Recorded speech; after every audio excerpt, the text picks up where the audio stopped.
Girl friends ఏంటి, ఎన్ని girl friends ఉండే? అంటే రీసెంట్ గానే చెప్పాడు నాకు. నేను ఫస్ట్ ఒకటి చెప్పాలి, ఒక్క నిమిషం. నన్ను అడిగింది క్వశ్చన్ కి అంటే నాకు చెప్పింది నేను చెప్పేస్తాను అనమాట. నాకు ఆగలేదు, నువ్వు తింటావా? 100 మంది అని కాదు, అన్నాడు. నాకు ఆగలేదు. మా నటరాజ్ మాస్టర్ అయితే నేను 121 చిన్నప్పటి నుంచి అంటే ఎవరు గర్ల్ ఫ్రెండ్స్ లేరు కదా, గర్ల్ ఫ్రెండ్స్ ఉంటే ఎలా ఉంటుందో నాకు తెలియదు ఆ లైఫ్ అని 100 మంది లేదు.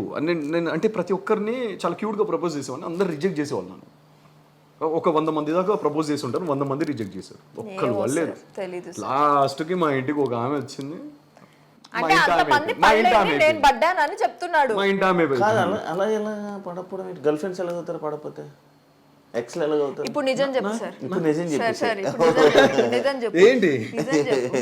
నాకు గర్ల్ ఫ్రెండ్స్ లేరు శివ, నిజంగానే లేదు. మీకు తెలియదు ఏముంది, నేను తెలిసే ఎప్పుడైనా అడిగాను. మన ఇద్దరి మధ్యలో ఎప్పుడు ఈ డిస్కషనే లేదు.